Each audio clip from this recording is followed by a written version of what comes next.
Assalamualaikum warahmatullahi wabarakatuh. Bahasa Arab mudah bersama Kang Azki. Teman-teman sekalian, pada kesempatan kali ini kita akan mempelajari tentang Al-Balaghah wa Dirasatul Asalib.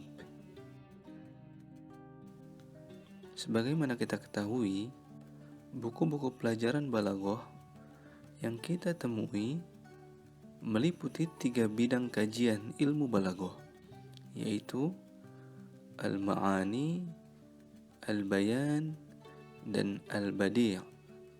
Al-Balaghah dengan ketiga bidang kajian ilmu ini memiliki hubungan tak terpisahkan dengan Al-Uslub, karena pada hakikatnya pembahasan ketiga bidang kajian ilmu tersebut tidak lain merupakan pembahasan tentang Al-Uslub. Yang pertama, Ilmul Ma'ani. Bidang kajian Ilmul Ma'ani membahas macam-macam uslub dari segi struktur kalimat, seperti struktur kalimat dalam An-Nahwu. Bedanya, pembahasan struktur dalam Nahwu dimulai dari kata dan berhenti sampai dengan kalimat.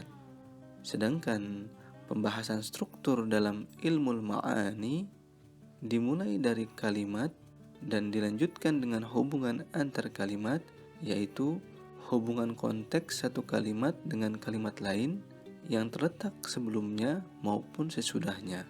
Yang kedua, Ilmul Bayan. Bidang ilmu ini membahas uslub atas dasar penggunaan bahasa kiasan, mulai dari apa yang disebut dengan tasbih atau perumpamaan, lalu majaz, dan terakhir kinayah atau metonimi. Yang ketiga, Ilmul Badi'. Bidang ilmu ini membahas uslub dan membedakannya atas dasar pertautan, at-tawafuq, dan pertentangan, at-tadad, yang melahirkan keserasian, at-tanasub, yang pada gilirannya akan berfungsi sebagai hiasan pada suatu ujaran, baik hiasan pada bunyi, leksikal, al-muhassinat al-lafziyah, atau hiasan pada makna, muhassinat ma'nawiyah. Teman-teman sekalian, selanjutnya kita akan membahas tentang min uslubil Quran.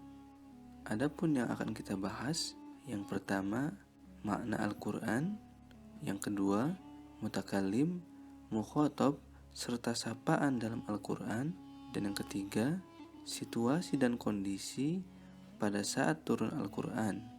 Yang pertama, makna Al-Quran. Seperti telah kita ketahui bahwa makna yang diungkapkan dalam Al-Quranul Karim berfungsi sebagai petunjuk. Selain itu, bersifat orisinal sedemikian rupa sehingga tidak mampu manusia untuk menandinginya.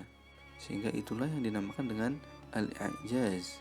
Ajaran Al-Quran menjamin semua manusia yang mengikutinya dapat hidup sejahtera di dunia dan selamat bahagia di akhirat. Yang kedua, mutakallim, mukhatab, dan sapaan di dalam Al-Quran. Mutakallim dalam Al-Quran sudahlah jelas adalah Allah Subhanahu wa ta'ala. Sedangkan mukhatab Al-Quran adalah makhluk berakal yang dikategorikan kepada 3 kelompok besar, yaitu mukmin, kafir, dan munafik. Gaya bahasa yang digunakan dalam Al-Quran bervariasi tergantung siapa mukhatab yang ditujunya. Adapun mengenai sapaan kepada Allah, maka dalam Al-Quran digunakan lafaz Allah, lafaz Rabbun, dan kata ganti tergantung kepada situasi dan kondisi. Contohnya, lafaz Allah yang disebut lafzul jalalah menghimpun semua asma dan sifat-sifat keagungan, sehingga bila dibaca maka Orang mukmin sejati akan tersugesti dengan asma yang agung. Contoh kedua, kata Rabbun yang berarti Tuhan sebagai Al-Khaliq wal Mudabbir, yaitu pencipta dan pengatur alam semesta. Sebagai pengatur, Allah pemberi kehidupan, pemberi rizki, maha kasih sayang kepada semua ciptaannya di alam dunia tanpa terkecuali. Contoh ketiga, domir ana. Domir ini digunakan pada pembicaraan yang ditujukan kepada mukhatab yang mendekatkan diri kepada Allah atau kepada mukhatab yang diberi teguran atau kecaman. Contoh keempat, domir nahnu. Dalam konteks nikmat dan kemahakuasaan Allah, digunakan domir nahnu untuk menampakkan kebesaran serta ketinggian derajat Allah di depan hamba-hambanya. Contoh kelima, domir anta dan domir huwa. Bagi mukhatab, dalam berdialog dengan Allah digunakan secara konsisten kata sapaan tunggal, yaitu domir anta, agar tetap terjaga keyakinan bahwa Allah itu Maha Tunggal dan Maha Esa. Juga dengan penggunaan kata ganti tunggal, yaitu domir huwa. Selanjutnya, kita beranjak kepada situasi dan kondisi pada saat Al-Quran turun.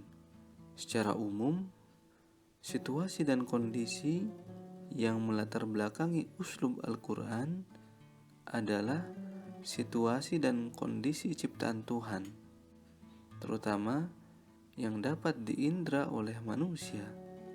Situasi kondisi secara khusus dapat disebutkan dua periode dakwah Islam, yaitu periode Mekah dan periode Madinah.